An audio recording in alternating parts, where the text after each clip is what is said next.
أعوذ بالله من الشيطان الرجيم بسم الله الرحمن الرحيم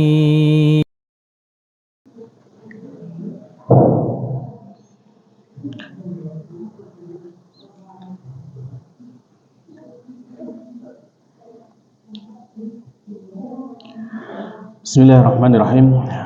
Assalamualaikum warahmatullahi wabarakatuh. Alhamdulillahi rabbil alamin. Wassalatu wassalamu ala asyrafil anbiya wal mursalin Nabiyina Muhammadin wa ala alihi wa ashabi ajma'in wa man tabi'ahum bi ihsanin ila yaumiddin, amma ba'd. Alhamdulillah, ma'asyiral muslimin jamaah Masjid Babus Salam yang dimuliakan Allah Subhanahu wa taala. Kita senantiasa bersyukur kepada Allah Subhanahu wa taala, yang mana Allah juga senantiasa memberikan nikmat kepada kita dengan nikmat yang banyak. Terlebih lagi di malam hari ini kita mendapatkan nikmat yang besar, yaitu kita bisa hadir dalam majelis ilmu, yang tentunya ketika Allah memudahkan kita untuk bisa hadir dalam majelis ilmu, maka di sana itu ada banyak kebaikan yang bisa kita harapkan. Melalui majelis ilmu kita akan bisa memahami agama, dan dengan memahami agama maka kita akan mendapatkan kebaikan, sebagaimana yang telah disampaikan oleh baginda Nabi Muhammad SAW, bahwasanya beliau bersabda, man yuridillahu bi khairan yufaqihu fid din. Siapa yang Allah menghendaki kepadanya untuk mendapatkan kebaikan, maka Allah akan fahamkan dia terhadap agama ini. Maka tentu kita berharap kepada Allah Ta'ala, hadirnya kita di sini ini senantiasa membawa kebaikan untuk kita semuanya di dunia maupun di akhirat kelak. Amin. Baiklah para jemaah sekalian yang dimuliakan Allah Subhanahu Wa Ta'ala, malam hari ini insyaallah kita akan melanjutkan pembahasan kita ya. Sebelumnya mohon maaf ya, karena seharusnya jadwal saya itu besok Kamis ya. Qadarullah saya harus safar sehingga saya bertukar jadwal dengan Ustaz Haidar yang harusnya sekarang jadwal Ustaz Haidar. Taib. Jadi insyaallah besok Kamis yang menggantikan Ustaz Haidar ya, tukar jadwal dengan saya. Baik, kita lanjutkan dari apa yang kita bahas pada pertemuan sebelumnya.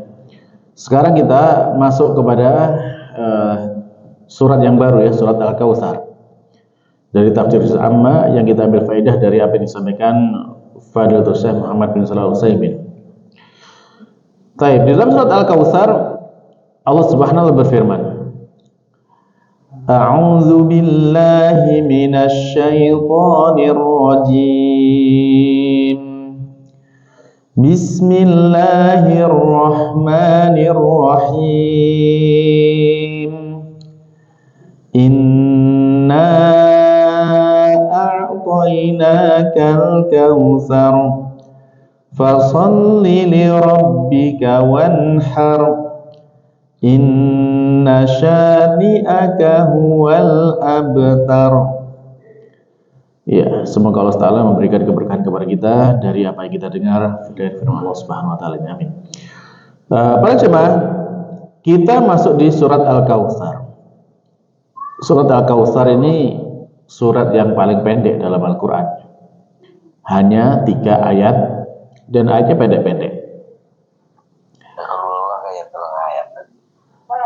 Nah, para ulama menjelaskan kepada kita bahwasanya surat Al-Kautsar ini ada yang mengatakan dia sebagai surat Makkiyah, tapi ada juga yang mengatakan dia sebagai surat Madaniyah.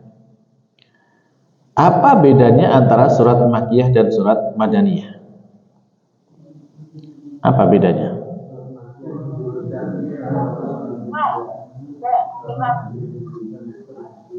Iya. Jadi batasannya pada hijrahnya Nabi Muhammad SAW. Jadi semua surat yang turun sebelum beliau hijrah, maka itu dikatakan sebagai surat Makkiyah. Sedangkan setelah beliau hijrah, ketika surat itu turun kepada beliau, maka dikatakan sebagai surat Madaniyah. Ya meskipun itu turunnya ya mungkin nggak mesti di Madinah kan gitu, kadang di jalan, kadang di, bahkan juga ada yang turunnya di Mekah. Tapi ketika turunnya setelah setelah hijrah, maka tetap dikatakan sebagai surat Madaniyah. Jadi ketentuannya seperti itu, bahwasanya menentukan surat Makkiyah ataupun Madaniyah dengan cara seperti itu. Nah, surat Al-Kautsar sendiri ini ada perbedaan pendapat ya, ada yang mengatakan dia Makkiyah, ada yang mengatakan dia Madaniyah. Nah, baik. Di dalam surat ini Allah Subhanahu wa taala berfirman dengan firman-Nya, "Inna a'tainaka al-kautsar." Ya, "Inna a'tainakal kautsar." Jadi inna sesungguhnya kami, ya, kami telah memberikan kepadamu berupa al-kautsar. Ayat ini Allah berfirman kepada Nabi Muhammad SAW, yang diajak bicara dengan Nabi Muhammad. Ya, jadi kami, yaitu Allah Subhanahu wa taala, memberikan kenikmatan yang banyak kepada Nabi Muhammad, kepadamu wahai Nabi Muhammad. Nah, kautsar itu kan dalam bahasa Arabnya kan menggunakan wazan fa'al. Dari kata katsirun itu kan banyak. Dengan wazan fa'al itu menjadi mubalaghahnya, jadi amat banyak. Jadi Allah memberikan kenikmatan kepada Muhammad dengan amat banyak. Ya. Nah, jadi demikian yang disampaikan oleh baginda Nabi, yang disampaikan oleh Allah Subhanahu wa taala kepada baginda Nabi Muhammad sallallahu alaihi wasallam. Jadi kenikmatannya itu amat banyak. Seperti apa? Ya, termasuk kenikmatan yang banyak di dunia maupun di akhirat. Salah satunya yang dikenal dengan adanya Telaga Kautsar. Ya, pernah dengar Telaga Kautsar ya? Ya, atau Sungai Kautsar. Ya. Yang mana itu nanti akan diberikan kepada Nabi Muhammad SAW di akhirat kelak. Ya. Jadi di akhirat kelak nanti Nabi Muhammad akan mendapatkan Telaga Kautsar. Nah, Telaga Kautsar ini memang disediakan untuk baginda Nabi Shallallahu Alaihi Wasallam. Meskipun ini banyak ya hadis yang menjelaskan tentang hal itu sangat banyak, tapi pada kenyataannya juga masih ada di antara umat Islam itu yang tidak percaya kalau Nabi Muhammad itu punya yang namanya Telaga Kautsar. Yang mana diantaranya kelompok Mu'tazilah, mereka tidak percaya kalau Nabi punya Telaga Kautsar, wallahu alam ya. Jadi memang seperti itulah keadaannya. Nah, Telaga Kautsar itu seperti apa? Banyak ya hadis yang menjelaskan kepada kita tentang Telaga Kautsar itu. Di antaranya misalkan Nabi SAW itu menjelaskan kepada kita, inna likulli nabiyyin haudun. Sesungguhnya pada setiap nabi itu mereka memiliki haud, memiliki telaga. Wa innahum yatabahawna ayyuhum aktsar waridatan. Dan para nabi mereka akan berbangga, membanggakan telaganya. Telaganya siapakah yang paling banyak pengunjungnya, yang paling banyak yang mendatanginya. Wa inni arju an akuna aktsarahum waridatan. Dan sungguhnya aku berharap bahwasanya nanti akulah yang paling banyak di antara mereka, di antara para nabi itu yang paling banyak pengunjungnya, yang paling banyak yang mendatangi telaganya. Artinya apa? Artinya di sini Nabi berharap bahwasanya umat beliaulah yang paling banyak, karena yang mendatangi telaga itu ya umatnya masing-masing para nabi itu. Sehingga ketika Nabi berharap bahwasanya umat beliau yang paling banyak mendatangi telaga beliau, ya berarti beliau berharap bahwasanya beliau yang paling banyak umatnya daripada nabi-nabi yang lainnya. Kemudian hadis berikutnya para jamaah, Nabi Muhammad SAW menjelaskan kepada kita, inni faratukum alal haud. Ya, sesungguhnya aku ini akan menunggu kalian di telaga. Man marra alayya syariba. Siapa yang lewat kepadaku, datang kepadaku, maka dia akan meminum. ya dari telaga itu. Wa man syariba, dan barang siapa yang minum dari telaga itu, lam yazma abadan, dia tidak akan pernah merasa haus selamanya. Ini hadis Bukhari dan Muslim. Ya tentu bahwasanya dari hal seperti ini kita tentu berharap ya bahwasanya kita nanti mudah-mudahan Allah Ta'ala menjadikan kita termasuk di antara hambanya yang diberi kenikmatan untuk minum telaganya Nabi Muhammad SAW. Amin ya. Baik. Nah, kenapa seperti itu para jemaah? Karena pada kenyataannya ya nanti di telaga itu tidak semuanya orang itu bisa sampai ke sana. Ya meskipun seakan-akan itu nanti dia bisa ke situ, tapi kita lihat nanti ya. Nah, hadis berikutnya, Nabi Muhammad SAW itu pernah ditanya, su'ila an ardil haud. Nabi Muhammad SAW itu pernah ditanya tentang lebarnya telaga itu. Faqala, maka beliau pun bersabda, min maqami ila Amman. Dari tempatku ini sampai ke Oman. Jadi dari Madinah sampai ke Oman, lumayan jauh jaraknya. Ya. Wa su'ila an syarabihi, dan Nabi Muhammad ditanya tentang kondisi airnya, minumannya itu kayak gimana. Faqal, maka beliau pun bersabda, asyaddu bayadun minal laban, lebih putih daripada susu. Wa ahla minal asal, lebih manis daripada madu. Ya.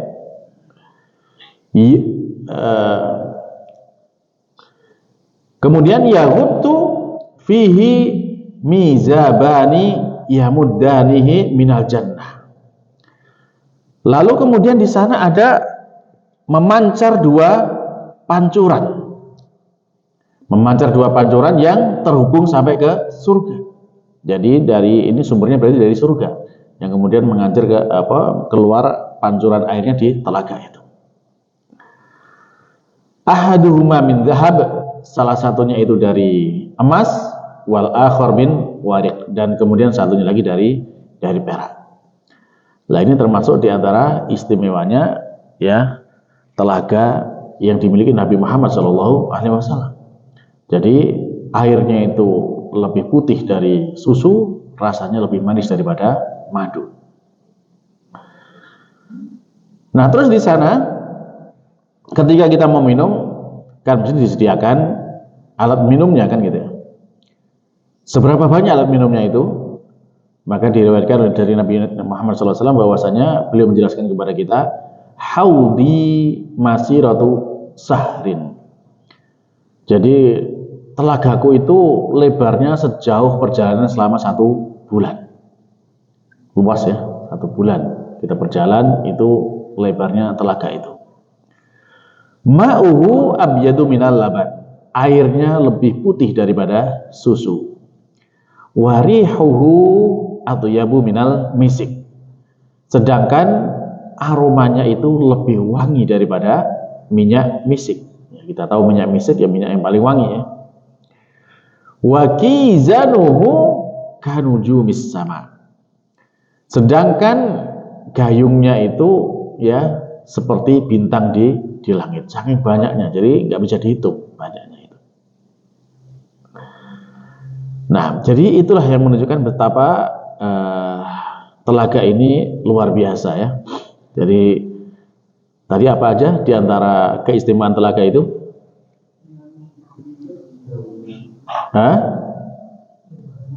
Lebarnya berjalan 1 bulan, terus ya lebih putih daripada susu, lebih manis daripada madu, terus apa lagi? Aromanya lebih wangi dari misik, terus apa? Kalau minum tidak akan haus lagi selamanya. Ya. Gayungnya seperti bintang-bintang yang ada di langit. Ya.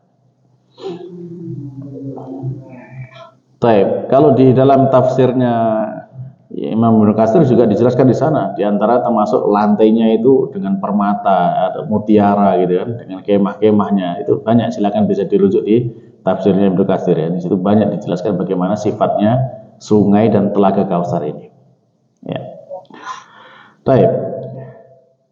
Nah, lalu kemudian Nabi SAW itu menjelaskan kepada kita bahwasanya ternyata ya ada orang-orang yang mereka itu terhalang, tidak bisa mendekat ke telaga itu. Jadi Nabi SAW itu bersabda kepada kita, Ana farotukum alal haud. Aku menunggu kalian di telaga itu. Wala yurzafa anna li rijalun minkum. Sungguh akan ditambahkan kepadaku beberapa orang di antara kalian. Tsumma la yukhtajunna duni. Kemudian ia disimpangkan dariku. Artinya ketika orang-orang pada menuju ke telaga itu, ada orang yang tidak boleh mendekat ke telaga itu, dibelokkan ke arah yang lain. Maka Nabi mengatakan fa'akul, maka aku berkata, ya Rob, ashabi, wahai Rob, mereka adalah para sahabatku. Fayuqal maka dikatakan kepadamu, ya dikatakan kepadaku, innaka la tadri ma ahdatsu ba'dak. Sungguhnya kamu tidak tahu apa yang mereka perbuat setelah kamu meninggal. Tapi para jamaah sekalian Allah Subhanahu wa taala. Nah, hadis ini kan menunjukkan kepada kita bahwasanya ada orang-orang yang nanti akan dipalingkan, dihalangi, tidak bisa menuju ke telaga itu. Ya. Nabi tahu bahwasanya itu umat beliau. Bahkan dalam hadis ini sebenarnya sebagai ashabi, sahabat-sahabatku. Nah, pertanyaannya para jamaah, pertama, bagaimana caranya Nabi SAW itu mengetahui kalau mereka itu adalah umatnya Nabi SAW yang termasuk yang diusir itu? Gimana caranya kok Nabi mengetahui? Hah? Ya, dengan bekas air wudhunya. Jadi Nabi SAW itu menjelaskan kepada kita dengan sebuah permisalan. Ara'aita law anna rajulan kana lahu khailun. Bagaimana menurut kalian jika ada seseorang yang dia itu memiliki kuda ghurrun, ya, muhajjalatun baina dhuhrunaihi khailin. Jadi ada kuda yang hitam yang ada belang putih di wajah dan di kaki-kakinya. Terus Nabi mengatakan bahwasanya alam yakun ya'rifuha, bukankah kalian itu bisa mengenalinya, kan gitu ya, ketika kudanya itu dalam kumpulan kuda yang hitam semua, misalkan seperti itu ya, kuda hitam, tapi yang punya kita itu ada tandanya, tanda misalkan tadi ada putihnya di dahinya atau di kakinya gitu kan, atau di ujung kakinya itu putih. Nah, ketika ngumpul dengan kuda hitam semua itu, kira-kira kita bisa mengenali nggak punya kita? Ya, bisa dengan tanda itu kan. Nah, maka kemudian nanti Nabi mengatakan bahwasanya fa innahum ya'tuna yaumal qiyamati, maka umat Islam itu nanti mereka akan datang pada hari kiamat itu apa? Hurran muhajjalina min asaril wudu. Jadi mereka itu akan dalam keadaan itu wajahnya itu ya putih, warnanya beda gitu kan, tangannya juga, kakinya juga, dengan sebab apa? Dengan sebab air wudunya. Nah, baik.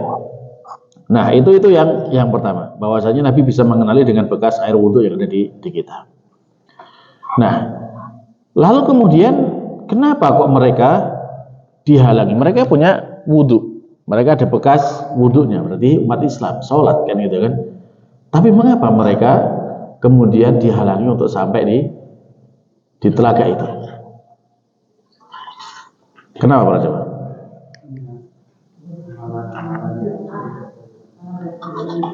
Iya. Jadi Nabi mengatakan bahwa dikatakan dalam hadis ini innaka la tadri ma ahdatsu ba'dak. Jadi mereka itu membuat ibadah-ibadah yang baru, ya, yang tidak diajarkan Nabi sallallahu alaihi wasallam sepeninggal Nabi Muhammad sallallahu alaihi wasallam. Nah, jadi ini pentingnya kita dalam beragama itu mengikuti warisannya baginda Nabi.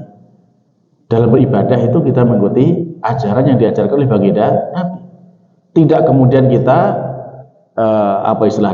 berkreasi mengarang sebuah ibadah yang tidak pernah diajarkan oleh baginda Nabi Muhammad sallallahu alaihi wasallam. Baik. Bisa dipahami ya di situ ya.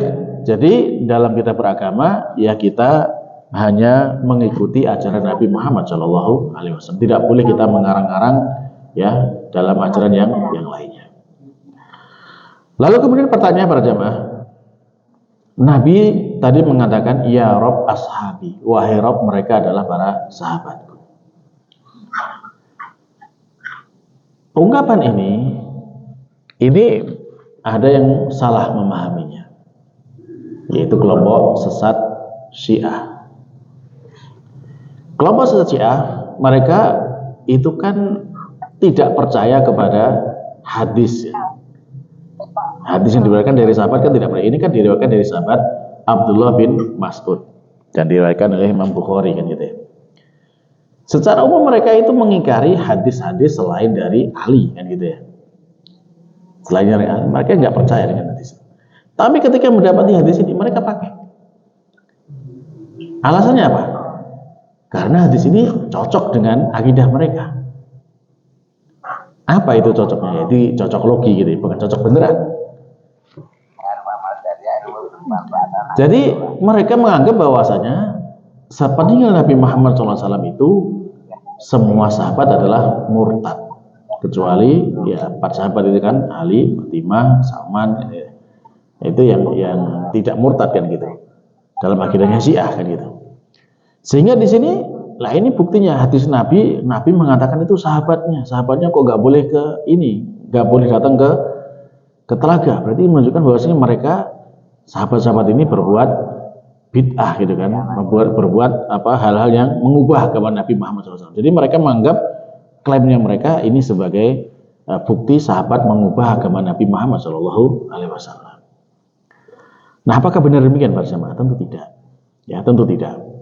Karena kalau kemudian kita lihat di dalam banyak hadis yang lain, ya Nabi SAW itu beliau sangat-sangat ya menjaga para sahabatnya. La tasubbu ashabi, jangan kalian mencaci maki sahabatku. Dan termasuk juga kalau kita belajar dalam kitab akidah yang ditulis para ulama itu ya tentang keyakinan atau tentang bagaimana kita mengimani para sahabat ini termasuk bagian dari akidah kita. Karena banyak orang yang menyimpang karena mereka itu tidak mau ya percaya kepada sahabat. Nah, kalau kita lihat di dalam surat At-Taubah ayat 100 misalkan di sana Allah menyatakan bahwasanya Allah ridho kepada mereka. Ya, as-sabiqunal awwaluna minal muhajirin wal ansar. Ya, jadi mereka itu orang-orang yang terdahulu masuk Islam dari kalangan muhajirin dan ansar itu ya. Kemudian Allah menyatakan apa? Radhiyallahu anhum wa radu'an. Allah ridho kepada mereka dan mereka ridho kepada Allah Subhanahu wa taala. Ya, dalam surat Al-Fatah ayat 29 misalkan di sana ya, nah yu'jibu zurra, para sahabat itu menakjubkan bagi penanamnya Nabi Muhammad SAW karena keimanan mereka luar biasa. Jadi para sahabat ini memang dalam agama kita itu ya memang mereka memiliki keutamaan. Ya. Bahkan ya disebutkan dalam sebuah hadis itu kan kalau kita berinfak dengan emas sebesar gunung Uhud saja itu nggak bisa menyamai pahalanya ya sedekahnya setengah mudnya para sahabat itu. Jadi memang sahabat itu memiliki kedudukan yang luar biasa. Mereka dipilih oleh Allah Subhanahu wa taala untuk menemani nabinya. Sehingga bagaimana kita memahami dari sini? Ya, maka kita memahami di sini adalah sebagaimana penjelasan para ulama. Yang dimaksud ashabi di sini adalah umatnya beliau sallallahu alaihi wasallam. Yang mulai beliau mengenalnya dengan apa? Dengan bekas wudhu kan gitu. Sehingga beliau bisa mengetahui ya kalau orang punya bekas wudhu berarti itu diantara umat beliau. Akan tetapi diantara yang memiliki bekas wudhu itu ternyata ya mereka banyak yang mengubah ajaran Nabi Muhammad SAW. Kalau para sahabat, ya mereka jelas menjaga apa yang diwariskan oleh Nabi Muhammad SAW. Sehingga kalau ini diterapkan kepada sahabat tidak pas, ya. Akan tapi kemudian orang-orang setelahnya, bahkan termasuk orang Syiah itu, mereka lah yang mengubah ajaran Nabi Muhammad SAW. Sehingga mereka yang seperti itulah yang kemudian ya diancam dengan ancaman seperti ini, ya. Di dalam hadis yang lainnya, di riwayat Bukhari juga disebutkan bahwasanya innahum minni fayuqalu innaka la tadri ma baddalu ba'daka fa aqulu suhqan liman baddala ba'di. Ya. Jadi Nabi mengatakan mereka umatku. Ya, jadi mereka umatku, bukan ya di sini menunjukkan umat secara umum. Lalu dikatakan kepada Nabi Muhammad SAW bahwasanya sungguhnya kamu tidak tahu apa yang telah mereka ganti atau mereka ubah dari agama ini setelah kamu meninggal. Maka Nabi pun mengatakan bahwasanya celakalah bagi orang yang mengganti agamanya setelah aku meninggal. Nah, dari sinilah para jemaah sekalian Allah Subhanahu wa taala jelas ya. Orang-orang yang ditolak dari telaga itu adalah mereka yang menyimpang dari sunnah atau ajaran Nabi Muhammad SAW. Adapun sahabat, jelas Nabi mengatakan khairun nas qarni, sebaik-baik manusia adalah generasiku. Jadi generasi Nabi dan para sahabat itu manusia terbaik. Jadi bisa dipahami di sini ya, bahwasanya bahkan sampai gini ya, sampai orang-orang Syiah itu, mereka itu di dalam penamaan yang mereka sukai itu mereka menggunakan nama Kautsar.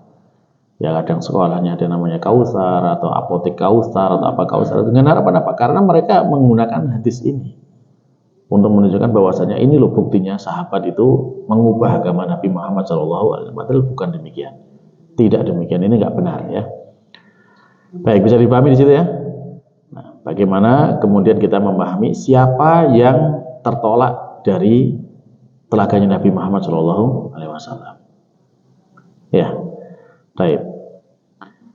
Ya apalagi kalau kemudian sampai ada yang ya naudzubillah ya, yang berani mengatakan sudahlah kalau misalkan nanti di alam kubur ditanya oleh malaikat Munkar Nakir, siapa Robmu, siapa nabimu, apa agamamu? Jawabannya apa? Gak usah dijawab, bilang aja aku ikut ormas ini, beres. Gimana ceritanya itu? Kok bisa-bisanya gitu? Ya, pertanyaan malaikat dijawab dengan ormas gitu.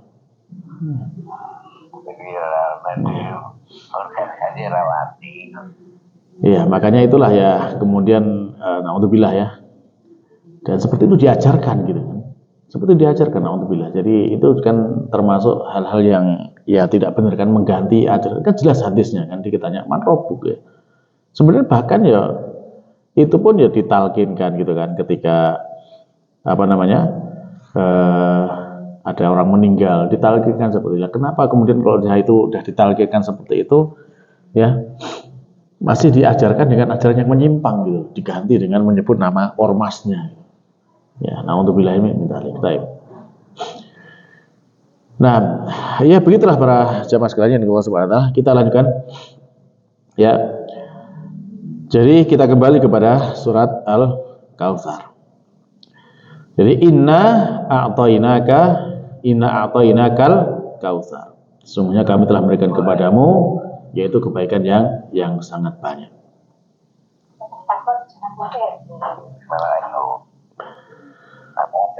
Baik. Nah, termasuk di antara kebaikan-kebaikan yang diberikan Nabi Muhammad SAW selama di dunia misalkan. Beliau banyak diberikan kebaikan dunia. Salah satunya di antaranya misalkan ya, beliau itu waktu itu khamsan lam yu'tahunna ahadan minal anbiya'i qabli. Ini keistimewaan Nabi Muhammad SAW. Ya, beliau bersabda bahwasanya aku telah diberi dengan 5 perkara yang belum pernah diberikan kepada seorang nabi pun sebelumku. Jadi kan ini istimewa kan. Apa itu? Nabi bersabda bahwasanya yang pertama adalah nusirtu birra'bi masirata syahrin. Saya diberikan pertolongan dengan adanya rasa takut di dalam dada musuh itu meskipun masih berjarak 1 bulan perjalanan. Jadi Nabi Muhammad itu ketika misalkan mau datang menyerang ke sana, dalam jarak sampainya itu 1 bulan lagi, musuhnya udah ketakutan duluan. Itu ya, makanya kan ketika kayak Fathu Makkah itu beliau tidak mengumumkan. Kalau udah diumumkan udah takut semua itu kan gitu ya. Itu yang pertama. Yang kedua, kemudian wajulat liyal ardu masjidan wa tahura. Dan kemudian dijadikan bagiku itu bumi ini ya tempat sujud sebagai masjid dan tempat suci ya, suci dan mensucikan, bisa jadikan bersuci. Nah, ini juga keistimewaan kita umat Islam. Jadi jenengan para jamaah selaku umat Islam ya, sebagai selaku umatnya Nabi Muhammad SAW, kalau jenengan kemana saja ya, itu jenengan di sana bisa sholat ya, bisa sholat. Jadi kalau sudah masuk waktu sholat, nggak usah bingung cari masjid apa gitu kan. Kalau udah masuk waktu sholat, udah gelar sajadah di situ atau ya langsung berdiri ngadep arah kiblat, sholat bisa di mana saja boleh ya. Ini keistimewaan kita. Apakah kita lagi di pantai, kita lagi di gunung, kita lagi di mana, itu kalau udah waktunya sholat ya sholat kan gitu ya. Berbeda dengan umat lain ya, kita lihat misalkan Nasrani saja, mereka itu kan masing-masing kan banyak gereja kan ya, mereka itu hanya ibadah di gerejanya, sama-sama gereja tapi beda itunya, nggak boleh ya. Jadi beda urdu ya, beda aliran, itu nggak boleh. Kalau kita ya di mana aja kan boleh kan gitu, di masjid mana aja boleh. Ini kayak bahkan bukan di masjid aja, di lapangan juga boleh ya. Maka inilah keistimewaan. Dan bumi ini juga dijadikan alat bersuci kan. Kalau kita nggak ada air, kita boleh tayamum, dan ini tidak diberikan kepada umat selain umat Islam. Baik. Jadi beliau mengatakan fa ayyama rajulan min ummati adrakathu shalah falyusalli. Jadi lelaki mana saja atau siapapun dia dari umatku itu, kalau dia sudah mendapatkan waktu sholat, ya sudah sholatlah. Makanya kalau kita melihat ya, kayak misalkan kayak di Arab gitu, banyak kan ketika waktu sholat orang di jalan minggir sholat di pinggir jalan gitu kan ya, karena mereka mungkin mengamalkan hadis ini kan gitu ya. Kalau udah waktu sholat gitu ya. Lalu kemudian yang berikutnya ya, wa'ati itu asy-syafa'ah, beliau diberikan syafaat. Nah, ini syafaat ini termasuk syafaat yang luar biasa ya. Nanti ya kita mengenal syafaatul uzma. Syafaat itu kan macam-macam ya. Di antara syafaat yang terbesar dari Nabi Muhammad adalah syafaatul uzma, yang semua makhluk itu mendapatkan faedah dari syafaat itu. Baik. Nah, lalu kemudian yang berikutnya juga ya, telah diberikan syafaat.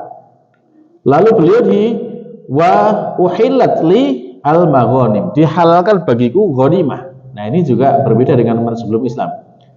Kalau di dalam umat Islam ketika perang, menang, dapat rampasan, harta rampasan perang itu, maka itu halal ya, dibagi oleh kaum muslimin kan gitu. Tapi kalau umat sebelum Islam, apakah boleh diambil? Nggak boleh. Jadi harta rampasan perang itu dikumpulkan, nanti akan disambar api dari langit. Jadi nggak boleh dimanfaatkan. Itu bedanya ya. Kemudian yang berikutnya termasuk keistimewaan dari Nabi Muhammad SAW adalah wa kana nabi yub'atsu ila qaumihi khassah.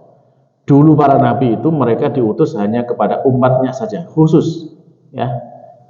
Akan tapi Nabi Muhammad itu wa bu'istu ilan nasi ammatan, tapi aku diutus kepada seluruh umat manusia. Dari sini juga sudah menjadikan beda para jemaah. Ini menunjukkan bahwasanya calon umatnya Nabi Muhammad ini tentunya lebih banyak daripada nabi yang lainnya. Karena nabi yang lain hanya kepada kaumnya sendiri, enggak kepada kaum yang lain, tapi Nabi Muhammad kepada semua manusia, apapun itu ya bangsanya, apapun itu sukunya ya, dari manapun dia berasal, pokoknya selama dia pernah mendengar Nabi Muhammad maka dia harus beriman ya. Sehingga akibatnya apa? Akibatnya nanti umat Nabi Muhammad adalah umat yang paling banyak kan gitu kan. Dan ketika umat Nabi Muhammad paling banyak, kebaikan Nabi Muhammad bertambah nggak? Ya, ya bertambah kan gitu kan. Kenapa? Mandala ala khairin kafa ilihi. Ya, barang siapa yang menunjukkan suatu kebaikan, maka dia seperti orang yang mengamalkan kebaikan itu kan gitu. Sehingga ketika ada orang dia masuk Islam, yang pertama kali mengajarkan Islam siapa? Nabi Muhammad kan? Sehingga setiap amalan yang kita lakukan sebagai umat Islam selama hidup kita, ya, itu anggap saja misalkan dihitung kita mendapatkan pahala, misal ini, ada kita mendapatkan pahala 10 juta misalkan seperti itu. Yang lainnya juga sama, 10 juta. Misalkan ada 10 orang, berarti kan sudah 100 juta kan gitu ya. 100 juta kita miliki masing-masing 10 juta. Nabi Muhammad sudah dapat itu 100 jutanya. Karena apa? Semua amal yang kita lakukan itu sudah diajarkan Nabi Muhammad SAW. Sehingga segala kebaikan yang kita dapat itu juga pahalanya didapat oleh Nabi Muhammad tanpa mengurangi pahala yang kita dapatkan. Bisa dipahami? Dari situlah akhirnya kemudian apa? Pahala Nabi Muhammad itu paling besar, paling banyak. Karena semua umat Islam dari awal sampai akhirnya itu, kalau mereka dapat pahala, Nabi juga dapat pahalanya. Ya. Baik. Jadi itulah bahwasanya Nabi Muhammad itu mendapatkan kebaikan yang sangat banyak. Nah, lalu kemudian para jamaah, setelah Nabi Muhammad SAW diberikan oleh Allah Ta'ala dengan kebaikan yang sangat banyak itu, maka Allah memerintahkan kepada beliau dengan fasolli li rabbika wanhar. Nah, ini jelas bahwasanya ini uslub yang sangat bagus gitu ya. Ketika Allah mau memberikan perintah kepada Nabi Muhammad, diawali dengan disebutkan nikmatnya dulu. Ya, ini kan gaya bahasa yang menyenangkan gitu kan. Diingatkan, oh kamu sudah diberikan nikmat yang banyak, kamu sudah diberikan kebaikan yang banyak gitu kan. Terus apa? Lakukan perintahnya. Apa itu perintahnya? Yaitu sholatlah kepada Tuhanmu dan berkorbanlah. Sholatlah untuk Tuhanmu dan berkorbanlah. Kenapa ini? Sebagai bentuk syukur. Kan sudah diberi nikmat kan gitu kan. Nah, balasannya apa? Terima kasihnya apa? Ya kita ibadah. Kan gitu. Makanya kalau kita mengingat-ingat dengan nikmat yang Allah berikan kepada kita para jamaah ya, dengan nikmat kesehatan, dengan nikmat ya anggota badan yang lengkap segala macamnya, kalau kita ingat seperti itu, ya kalau kita bandingkan dengan syukur kita, kira-kira banyak mana? Nikmatnya atau syukurnya?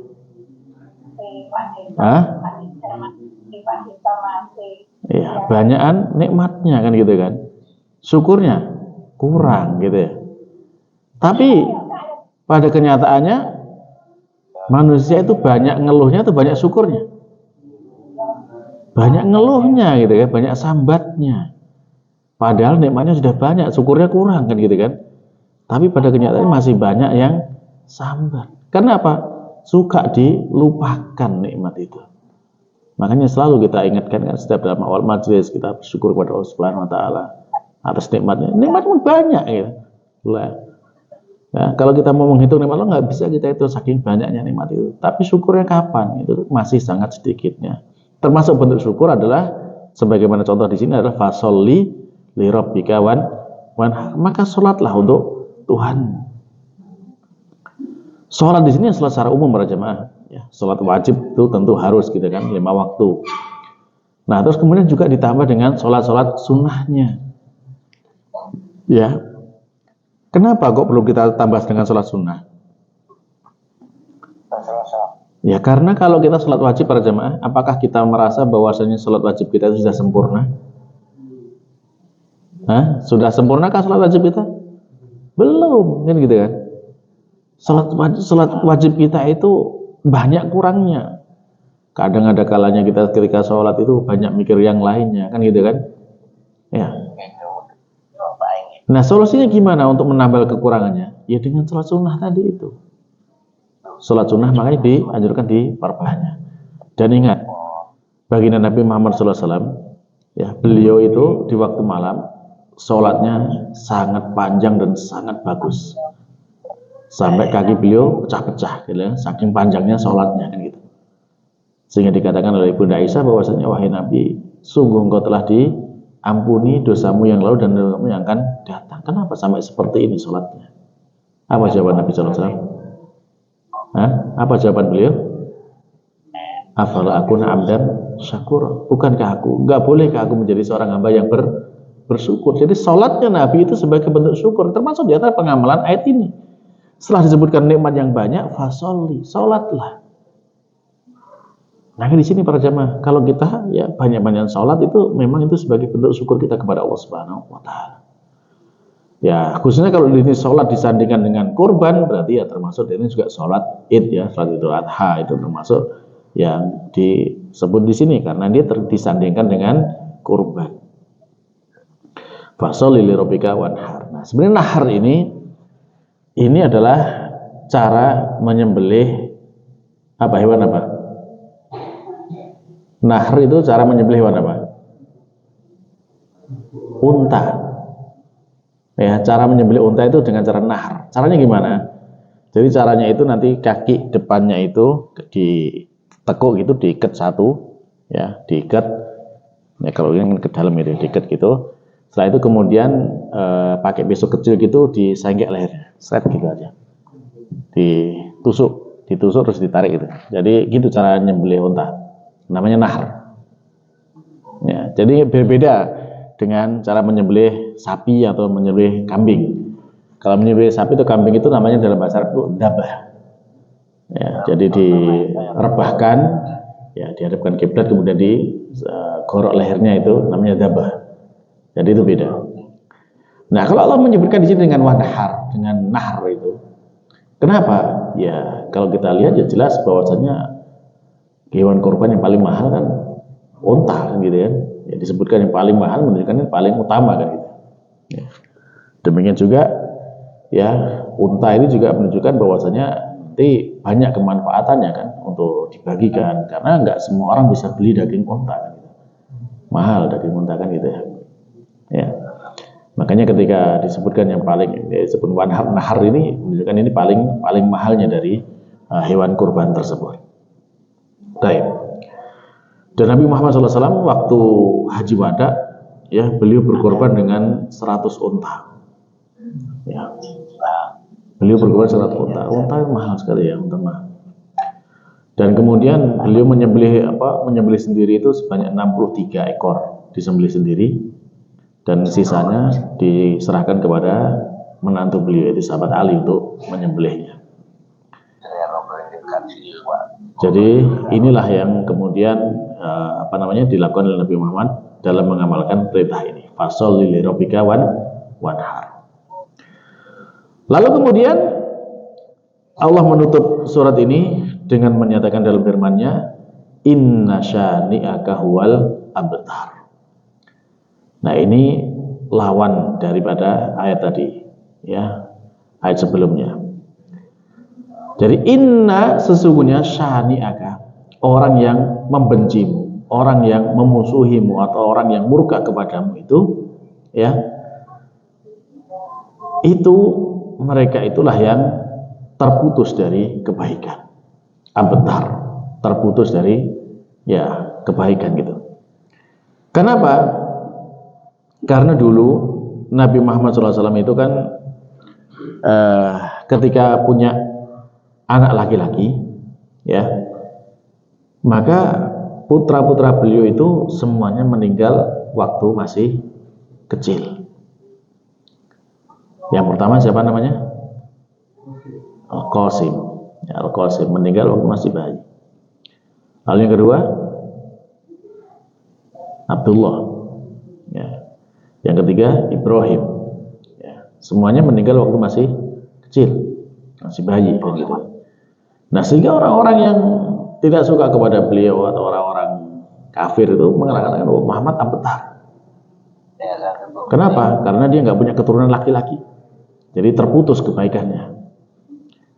Apakah kemudian kebaikan itu diukur dengan hal seperti itu? Ya tidak, ya. Bahwasanya kebaikan atau nikmat yang banyak yang Allah berikan itu tidak diukur dengan keturunan saja, tapi juga dengan ya kebaikan amal jariah yang melimpah itu yang jauh menjadi lebih baik. Kan sampai sekarang ya coba kalau misalkan kita lihat ya generasinya misalkan seperti Abu Jahal gitu, kan sudah nggak dikenal kan gitu kan. Tapi kalau kemudian warisan Nabi Muhammad ya bukan dari keturunannya kan gitu, tapi ajarannya kan sampai sekarang masih diamalkan. Ya, kebaikan-kebaikan masih terus mengalir kepada beliau, pahala masih terus mengalir kepada beliau. Nah, maka disinilah kemudian Allah membantah bahwasanya orang-orang yang membenci Nabi Muhammad itulah mereka yang terputus dari kebaikan. Meskipun mereka punya banyak keturunan, tapi kalau mereka tidak beriman kepada Nabi Muhammad, mereka memusuhi Nabi Muhammad, mereka benci kepada Nabi Muhammad, maka mereka lah yang terputus dari kebaikan itu. Tapi para jamaah, ya itulah bahwasanya bagaimana kita mengambil faedah dari apa yang Allah sampaikan dalam surat yang sangat singkat, ya surat Al-Kautsar ini, dan mudah-mudahan dengan ini ya semakin menambah kebaikan untuk kita, menambah keimanan kita terhadap tentang apa yang diwariskan oleh Nabi Muhammad SAW. Baiklah para jamaah, karena waktu sudah isya, berarti kita cukupkan sampai sekian dulu apa yang kita pelajari kali ini. Sekali lagi kita memohon kepada Allah Ta'ala agar ilmu ini dijadikan sebab kebaikan untuk kita semuanya dunia maupun akhirat kelak. Amin. Kita akhiri subhanakallahumma rabbana wa bihamdika asyhadu an la ilaha illa anta astaghfiruka wa atubu ilaik. Wassalamualaikum warahmatullahi wabarakatuh.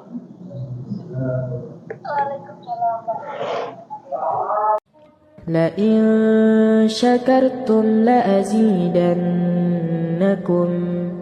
ولئن كفرتم إن عذابي لشديد